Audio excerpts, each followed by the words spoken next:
नमस्कार, आप देख रहे हैं 5 का प्राइम टाइम और मैं हूं आपके साथ ऋतु भंडारी।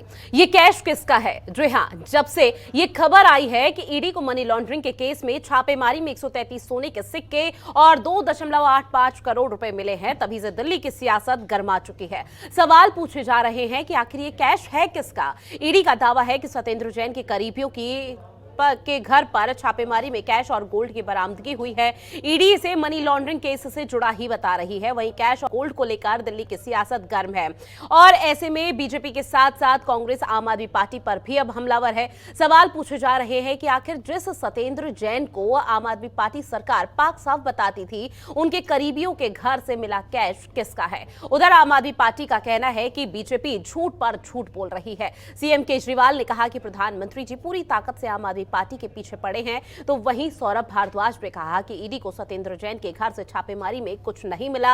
आम आदमी पार्टी अपने दावे को पक्का करने के लिए ईडी द्वारा जारी किए गए पंचनामे को आधार बना रही है। तो वहीं आम आदमी पार्टी ने भी अपना रिएक्शन दिया और कहा कि सत्येंद्र जैन के घर से कुछ नहीं मिला, इसलिए किसी और के घर से क्या मिलता है, इसके लिए सत्येंद्र जैन बिल्कुल भी जिम्मेदार नहीं है। बहरहाल मिला कैश और गोल्ड केस में आपको बता दें कि जो भी पूरा मामला जुड़ा है या फिर नहीं, तो कोर्ट ये से अब साफ होगा। लेकिन फिलहाल दिल्ली में पार्टियां आमने सामने पूरी तरह से आ चुकी हैं। ये एक फेल्ड रेड थी। अब भाजपा वाले लोग इतने गजब के झूठे हैं, झूठ बोलने में इतनी मास्टरी है इनकी कि सत्येंद्र जैन के घर कुछ मिला नहीं, मगर अब इज्जत कैसे बचाई जाए, तो एक झूठी अफवाह फैलाई जा रही है कि पता नहीं कितना करोड़ रुपया मिल गया, सोने के सिक्के मिल गए। सत्येंद्र जैन के घर पे क्या मिला ये नहीं बता रहे। अभी तो अरविंद केजरीवाल कुछ दिन पहले कह रहे थे कि हमने तो सत्येंद्र जैन के सारे पेपर चेक कर लिए, उनको ईमानदारी का प्रमाण पत्र दे दिया था और उनको यहां तक कह दिया था कि सत्येंद्र जैन को तो ईमानदारी के लिए पद्म श्री मिलना चाहिए। अब केजरीवाल जी क्या जवाब देंगे? बताइए केजरीवाल जी, आपके पास क्या जवाब है?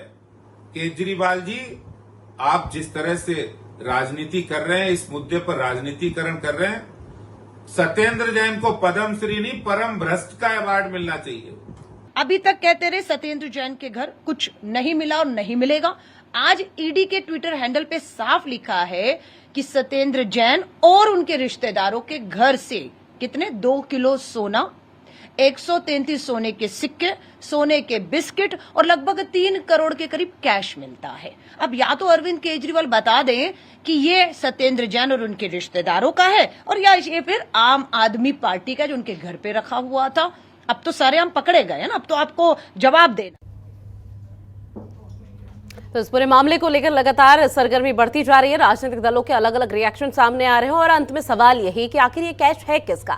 इसी पर हम चर्चा करेंगे। हमारे साथ एक खास पैनल भी जुड़ गया है, वीरेंद्र बब्बर जी, जो कि बीजेपी की प्रवक्ता है। बहुत स्वागत है सर आपका जनतंत्र टीवी में। वहीं आम आदमी पार्टी की प्रवक्ता मीनाक्षी शर्मा जी हमारे साथ जुड़ गई हैं, आपका भी बहुत स्वागत है जनतंत्र टीवी में। और वरिष्ठ पत्रकार पीयूष पंत जी भी हमारे साथ जुड़ गए। सर आपका भी बहुत स्वागत है जनतंत्र टीवी में। शुरुआत मीनाक्षी जी मैं आपसे करना चाहूंगी कि बीजेपी की तरफ से कई बड़े आरोप प्रत्यारोप का दौर यहां पर लगाया जा रहा है और अंत में यही सवाल पूछा जा रहा है कि अगर इतने ही ईमानदार और इतने ही कट्टर ईमानदार आप लोगों के नेता हैं, तो आखिर ये मालदार है किसका? देखिए ऋतु जी, कल सुबह 7 बजे से लेके रात के 2 बजे तक सत्येंद्र जैन जी के घर पर उनकी पत्नी और उनकी बेटी मौजूद थी और ईडी ने वहां पर रेड किया। इतनी लंबी कार्रवाई के बाद भी उनको सिर्फ वहां पर 2,79,200 रुपए मिले। ठीक है, जो और वो 2,79,200 रुपए भी अकाउंटेड थे, वो भी उनको छोड़कर जाने पड़े। यानी ईडी को वहां से खाली हाथ जाना पड़ा सत्येंद्र जैन जी के घर से। ठीक है, और ये क्या कहते हैं, झूठ फैलाने में इतने माहिर है बीजेपी वाले कि कुछ भी आज आप अगर ईडी का पंचनामा देखें, जो सीजर मेमो उनका है, उन्होंने उसमें साफ लिखा है कि उनके घर पर जो 2,79,200 रुपए की बरामदगी हुई, लेकिन वो भी उनके अकाउंटेड पैसा था, इसलिए उनको, यानी उनको वहां से खाली हाथ लौट कर आना पड़ा है। तो ये अपने आप में बहुत बड़ी चीज है। आप ईडी का पंचनामा हो, अपने पंचनामे में तो गलत नहीं लिखेंगे ना। और अपनी इज्जत बचाने के लिए आज ये बीजेपी के नेता झूठ फैलाने में जो बहुत है पूरे देश के अंदर, वो फैला रहे हैं कि वो सत्येंद्र जैन करीबियों का पैसा है। लेकिन क्यों करीबियों का पैसा मीनाक्षी जी, लेकिन क्यों बीजेपी झूठ फैला रही है? अपनी इज्जत बचाने के लिए, क्योंकि ईडी जिससे उन्होंने रेड कराई उन्हें कुछ नहीं मिला। अपनी इज्जत कैसे बचाएंगी वो? ईडी की इज्जत कैसे बचाएंगी? ठीक है, आज प्रधानमंत्री जी ने अपनी पूरी ताकत झोंक दी है आम आदमी पार्टी के खिलाफ। आज वो देखिए, आज जगह जगह हमारे जो नेता हैं उन पे झूठे आरोप लगाए जा रहे हैं, क्योंकि वो चाहते हैं कि जो हमारे जो ईमानदारी की हमारी छवि है, जो हमने काम करके दिखाया दिल्ली के अंदर, क्योंकि जनता हमें बहुत प्यार करती है दिल्ली के अंदर, उस छवि को धूमिल करने के लिए सिर्फ और सिर्फ झूठ फैलाया जा रहा है इसके अंदर। ठीक है, आप बीजेपी के प्रवक्ता भी हमारे साथ वीरेंद्र बब्बर जी भी जुड़े हुए हैं, उनसे भी सवाल पूछ लेते हैं किस तरह का रिएक्शन अब उनका सामने आता है, ये देखने वाली बात होगी। लेकिन वीरेंद्र जी, जिस तरह से आम आदमी पार्टी कह रही है सिर्फ टारगेट उन लोगों को बनाया जा रहा है, आम आदमी पार्टी बेहद ईमानदार पार्टी है और आप लोग उनकी छवि धूमिल कर रहे हैं, इसकी वजह?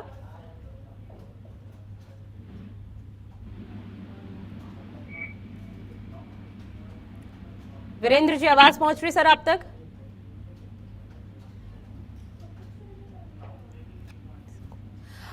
ठीक है, एक बार फिर तो संपर्क साधने की यहाँ पर कोशिश करेंगे, लेकिन मीनाक्षी जी एक बार फिर आप ही का रुख करती हूँ। तमाम तरह के दावे वादे किए जा रहे हैं और ऐसे में यहाँ पर सत्येंद्र जैन के जो परिजन हैं, रिश्तेदार हैं, उनके घर से भी कई करोड़ों के सोने यहाँ से बरामद हुए और ऐसे में बीजेपी लगातार हमलावर है कि जो भी इसका दोषी हो उस पर तो कार्रवाई होगी, लेकिन सत्येंद्र जैन को इस्तीफा देना चाहिए। और अब तो सीएम अरविंद केजरीवाल को भी लपेटे में ले लिया, उनसे भी इस्तीफा मांगा जा रहा है।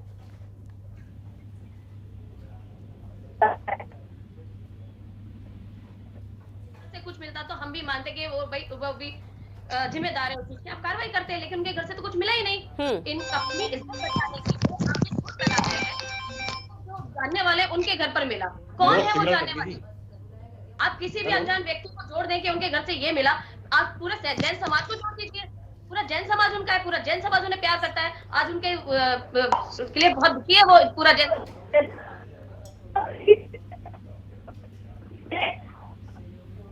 उनके यहाँ पर मिला। ये कोई बात हुई? आप ये देखिए, आज प्रधानमंत्री जी ने पूरी ताकत झोंक दी आम आदमी पार्टी के खिलाफ। अपने सारे तंत्रों को लगा दिया है कि किसी भी तरीके से आम आदमी पार्टी की छवि को धूमिल किया जाए, क्योंकि आज जो आम आदमी पार्टी है, जो केजरीवाल जी है, उनकी जो छवि है वो पूरे देश में बढ़ती जा रही है, अच्छी छवि बढ़ती जा रही है, उनकी लोकप्रियता बढ़ती जा रही है। और पंजाब की जीत के बाद तो ये बिल्कुल ही बौखला गए हैं। इनको पूरी कोई उम्मीद ही नहीं थी कि इतने परसेंट बहुमत से किसी दूसरे स्टेट में भी केजरीवाल जी इतने परसेंट बहुमत से आएंगे। इनको बर्दाश्त नहीं हो रहा है। आज ये पंजाब में और दिल्ली में नहा धोकर पीछे पड़ गए आम आदमी पार्टी के। ठीक है, मैं आपके पास लौटूंगी। वीरेंद्र जी, आप तक आवाज पहुंच रही है मेरी? चलिए, पीयूष पंत जी का रुख करते हैं। सर, बीजेपी की तरफ से और आम आदमी पार्टी की तरफ से एक दूसरे पर कई तरह के आरोप प्रत्यारोप का दौर लगाया जा रहा है और जब से ईडी मनी लॉन्ड्रिंग का ये मामला सामने आया तब से लगातार देखा जा रहा है कि बयानबाजी किस कदर पहुंच चुकी है। हालांकि बीजेपी की तरफ से ये तक कहा जा रहा है कि सत्येंद्र जैन के साथ साथ सीएम अरविंद केजरीवाल हैं, उन्हें इस्तीफा देना चाहिए, तो वहीं आम आदमी पार्टी ये कह रही है कि सिर्फ टारगेट किया जा रहा है आम आदमी पार्टी को। आप किस तरह से इस पूरे मामले को देखते हैं? देखिए रितु, ये बहुत ही हास्यास्पद मुझे दिखाई देता है और ये एक कहीं न कहीं राजनीति से प्रेरित भी दिखाई देता है, क्योंकि जब कभी भी इस तरह की कोई चुनाव की बात आती है तो इस तरह की ये खबरें आने लगती हैं और इस तरह के एक्शन लिए जाते हैं जो सत्ता में बैठी पार्टी है उसके द्वारा।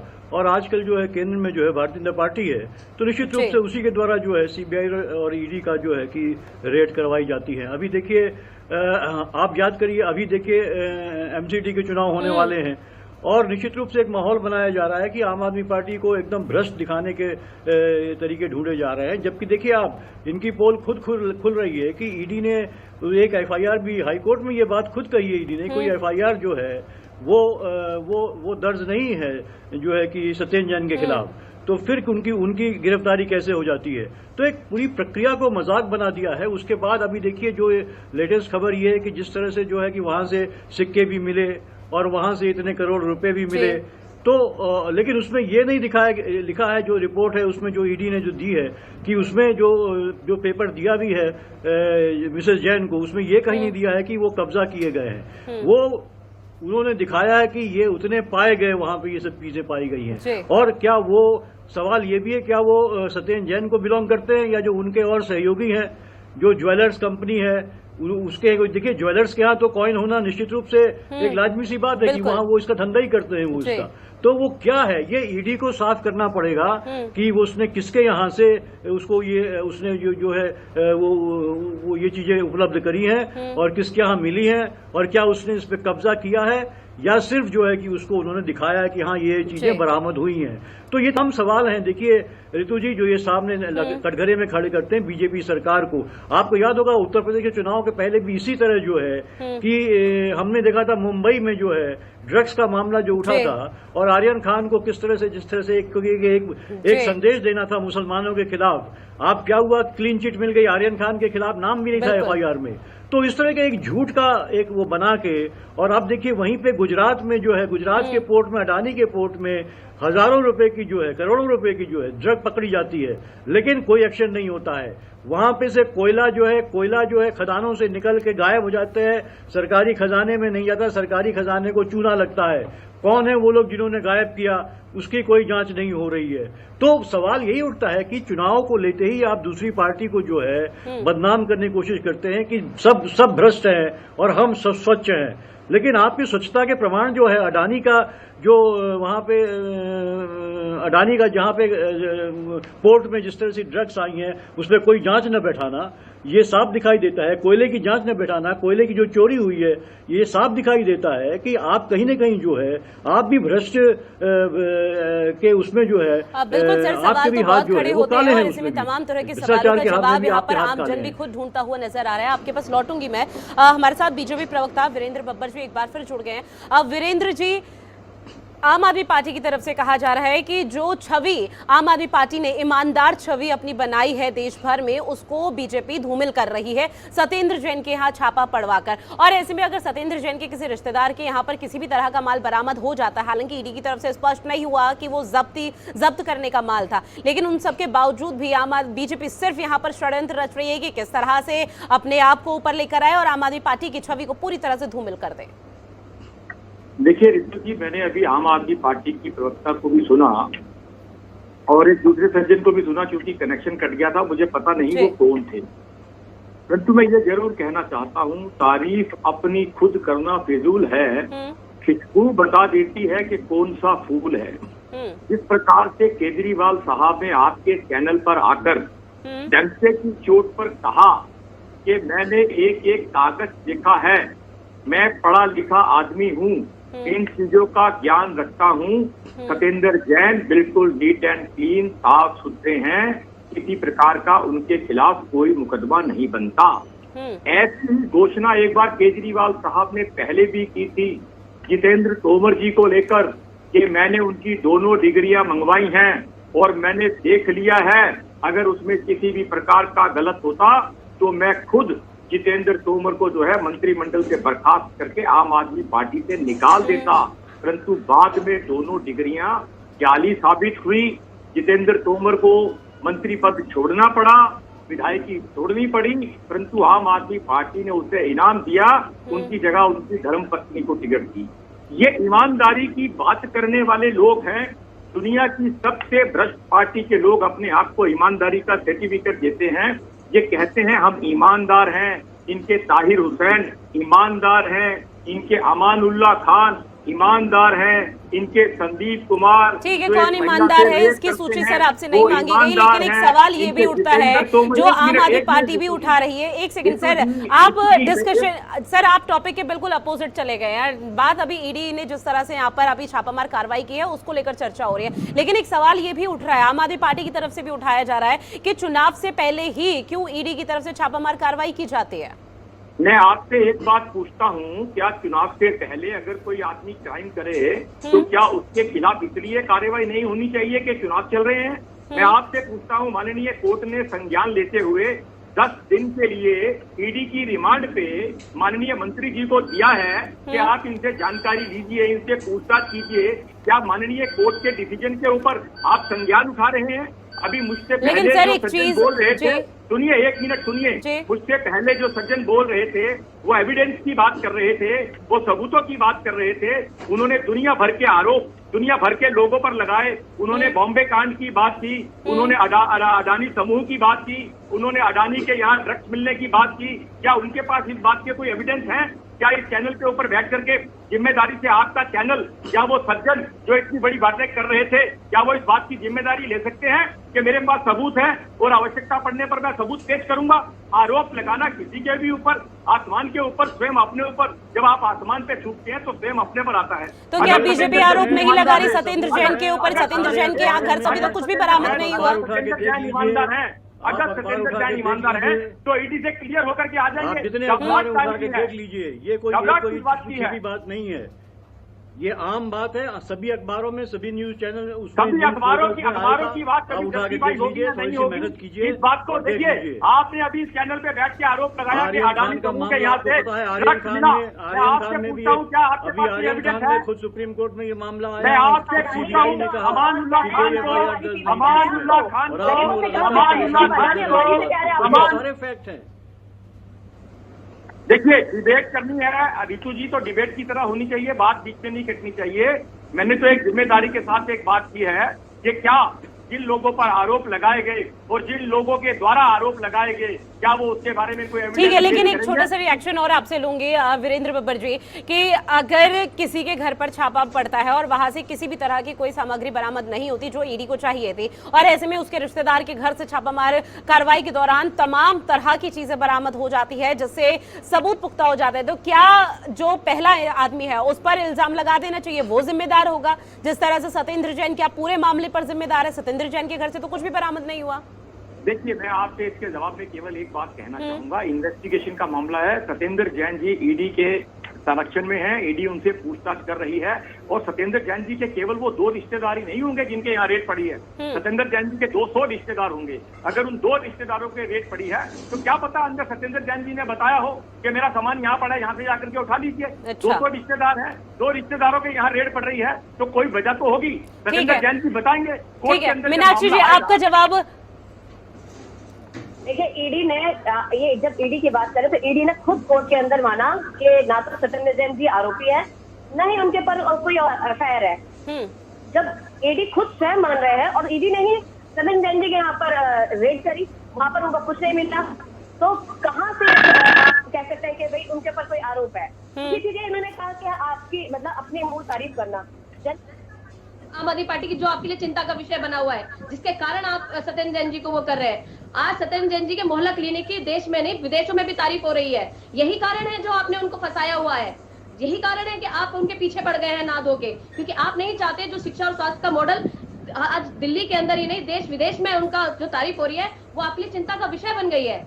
आज जितनी लोकप्रियता बढ़ती जा रही है आम आदमी पार्टी की जनता के अंदर अपने कामों की वजह से, अपनी ईमानदारी और सच्चाई की वजह से, आपको बर्दाश्त नहीं हो रहा है। आज हमारी सच्चाई की लड़ाई बहुत मुश्किल है, हमें पता है, लेकिन एक दिन जीत हमारी सच्चाई की होगी। हमारे साथ भगवान है, आप जितने मर्जी षड्यंत्र कर लीजिए, मैं प्रधानमंत्री जी से भी कहूंगी कि जितने मर्जी षड्यंत्र करवाइए, लेकिन हमारी सच्चाई की लड़ाई है, हम एक दिन जीतेंगे और जनता के सामने सच भी आएगा। खैर मीनाक्षी जी, मोहल्ला क्लिनिक का जिक्र ना ही करें तो ज्यादा अच्छा है, क्योंकि मोहल्ला क्लिनिक अगर दिल्ली में देखा जाए तो तमाम मोहल्ला क्लिनिक ऐसे हैं जिनके जो खस्ता हाल है। बेशक से विदेश में उनके मॉडल पर चर्चा हो रही होगी, लेकिन मोहल्ला क्लिनिक को लेकर चर्चा हो रही है, ये बात बिल्कुल भी सच नहीं है।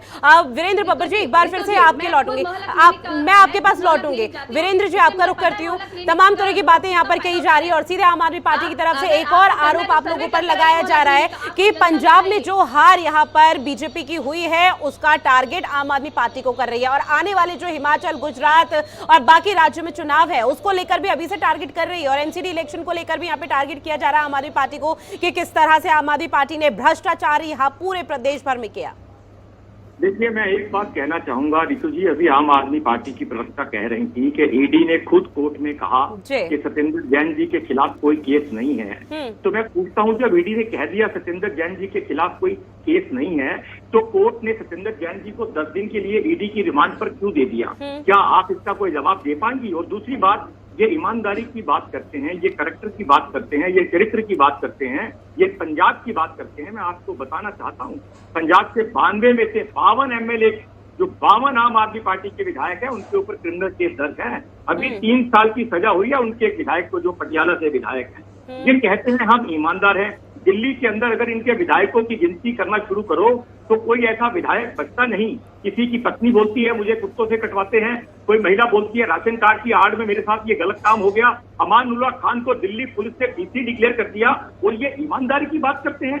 राज किया बस लूट का, जनता जाने भेद। ये छलनी भी बोल रही जिसमें 3600 खेत। अगर आपको आंख में खुली आंखों से भी अगर ये सब कुछ नहीं दिख रहा, आप देश विदेश की बात कर रहे हैं, आप दिल्ली की बात कर लीजिए। आज आपको हिमाचल की चिंता हो रही है। उत्तराखंड से पहले भी यही कहते थे कि हम उत्तराखंड जीत रहे हैं, हम गोवा जीत रहे हैं। परिणाम आपके सामने है। हिमाचल का परिणाम, गुजरात का परिणाम आपके सामने आ जाएगा। परंतु किसी भी व्यक्ति को इस बात के लिए कोई छूट नहीं दी जा सकती क्योंकि हिमाचल में चुनाव है। इसलिए वहां के प्रभारी सत्येंद्र जैन जी के खिलाफ अगर ईडी के पास कोई एविडेंस है तो ईडी उसके यहाँ रेड नहीं करेगी, ईडी उसके खिलाफ कार्रवाई नहीं करेगी। अगर सत्येंद्र जैन जी ईमानदार हैं, अगर सत्येंद्र जैन जी साफ सुथरे हैं, सच्चे हैं, तो जीत करके आएंगे। क्या दिक्कत है? क्यों घबराते हो आप? ठीक है, 9 तारीख तक ईडी के रिमांड पर है और ऐसे में 9 तारीख कल ही है। कल क्या कुछ सामने निकल कर आता है ये देखना काफी महत्वपूर्ण होगा और वो सबके सामने होगा। पीयूष जी, एक आखिरी सवाल लूंगी सर, समय की कमी है। क्या वाकई में जो पंजाब में बीजेपी की हार हुई उसी को वजह से आम आदमी पार्टी को टारगेट करके इस तरह की छापामार कार्रवाई ईडी की तरफ से की जा रही है, या फिर हिमाचल, गुजरात या तमाम राज्य जहां आने वाले समय में चुनाव होने हैं उसको लेकर अभी से ही पहले टारगेट लिस्ट में कर दिया गया है आम आदमी पार्टी को? देखिए, मुझे नहीं लगता कि पंजाब में हार से कोई इसका संबंध है या पंजाब में आम आदमी पार्टी की जीत से थोड़ा बहुत फर्क जरूर पड़ेगा क्योंकि वो जीत होती है तो पार्टी का विस्तार होता है। लेकिन वहां पे देखिए भारतीय जनता पार्टी बहुत स्ट्रॉन्ग कंटेंडर नहीं है पंजाब में, तो उसकी हार का कोई मतलब वहां होता नहीं है। वैसे भी जीतना नहीं था वहां पे भारतीय जनता पार्टी को। लेकिन हाँ, हिमाचल प्रदेश और खासकर एमसीडी का जो चुनाव जो है दिल्ली में, चूंकि दिल्ली में रेपुटेशन आम आदमी पार्टी की ज्यादा अच्छी है और उसको खंडित करने की कोशिश जो है लगातार भारतीय जनता पार्टी की तरफ से हो रही होगी। और इसमें देखिए, और भारतीय जनता पार्टी अक्सर ये बात करती रहती है, इस तरह काम करती है। जब भी कोई चुनाव आता है तो हमने देखा है कि कोई न कोई मैसेज देने की कोशिश करती है इस तरह के एक्शन के द्वारा। और हमने देखा कि सुप्रीम कोर्ट भी कह चुका है किस तरह, चाहे सीबीआई हो, ईडी हो, सब जो है। और हमने देख लिया वानखेड़े का मामला था जो हमने देखा, मुंबई का, महाराष्ट्र का, किस तरह से वो जो है कि सरकार के अंडर काम कर रहे थे। बाद में ये कोर्ट ने भी ये बात कही और उन पे अब एक्शन हो रहा है। तो ये अधिकारी जो है वो इशारे पे काम करते हैं तो इसमें दुरुपयोग होता है और उसी मुझे लगता है कि दुरुपयोग तो हो रहा है। अब चीजें जो है कि वो सामने आएंगी। ईडी ने वैसे भी कहा है कि कोई बहुत कम शब्दों में छोटा सा रिएक्शन और आपसे लूंगी। जिस तरह से चर्चा शुरू हुई थी, चर्चा की शुरुआत में आपने जिक्र किया था कि आम आदमी पार्टी की जो छवि है उसे किसी तरह से धूमिल करके या फिर जनता के बीच में पहुंचाया जा रहा है कि वो भ्रष्टाचार की सरकार है। और ताकि तो यही आपसे समझना चाहूंगी बहुत कम शब्दों में कि क्या वाकई में इस तरह के जब मामले उठाए जाते हैं, ईडी की तरफ से छापामार कार्रवाई की जाती है, तमाम तरह की महत्वपूर्ण दस्तावेज बरामद होते हैं, तो क्या जनता पर किसी भी तरह का कोई फर्क पड़ता है?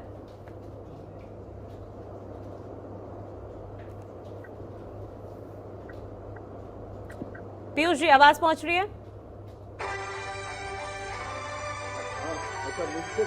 जी सर। हेलो पीयूष जी, आवाज पहुंच रही है? जी जी जी जी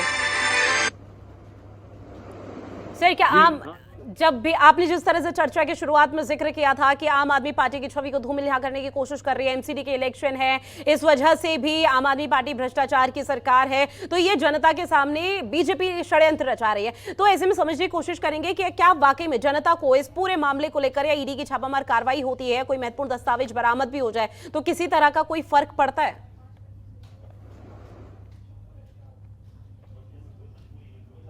पब्लिक में, पब्लिक डोमेन में तो इस तरह की चीजें आती हैं तो फर्क तो पड़ता ही है, एक परसेप्शन बनता है।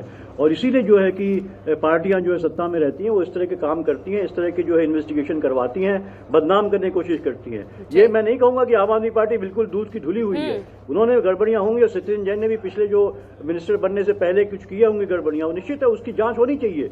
लेकिन अब जब FIR भी नहीं दर्ज है, उसमें नाम भी नहीं है और इस तरह कोई एविडेंस नहीं मिल रहा है, फिर भी उनका अरेस्ट हो रहा है, तो ये साफ दिखाता है कहीं ना कोई जो है कि मैल इंटेंशन है जिसके तहत ये बात करी जा रही है। तो जनता को एक देखिए, मीडिया, चूंकि देखिए मीडिया लगातार इन बातों को जब कहता है तो निश्चित रूप से एक छवि तो धूमिल होती है और यही होता है यहाँ पे। बिल्कुल सर, आप तीनों हमारे साथ जुड़े, चर्चा में शामिल हुए, उसके लिए आप तीनों का बहुत शुक्रिया। तो आम आदमी पार्टी की तरफ से और बीजेपी की तरफ से हालांकि कई तरह बड़े आरोप प्रत्यारोप का दौर यहाँ पर शुरू हो चुका है, लेकिन इस बीच समझने की कोशिश यही है और अंत में सवाल यही उठता है कि आखिर ये कैश किसका है। हालांकि बीजेपी की तरफ से यहाँ पर कई सवालों के साथ ये आरोप तक लगाए जा रहे हैं कि सत्येंद्र जैन के घर से अगर कुछ बरामद नहीं हुआ ईडी को और उनके रिश्तेदार से हुआ है तो उसमें सत्येंद्र जैन ही जिम्मेदार है। अब आने वाले समय में यहाँ पर सत्येंद्र जैन और यहाँ तक कि दिल्ली के सीएम अरविंद केजरीवाल से भी इस्तीफा मांगा जा रहा है। देखना यही महत्वपूर्ण होगा कि ये पूरा मामला आगे किस तरह से करवट लेता हुआ नजर आता है। फिलहाल 5 का प्राइम टाइम हमारी खास पेशकश में इतना ही। आप बने रहिए जनतंत्र टीवी के साथ। नमस्कार। खबरों के निष्पक्ष विश्लेषण के लिए सब्सक्राइब करें Jantantra TV and press the bell icon. Never miss any update.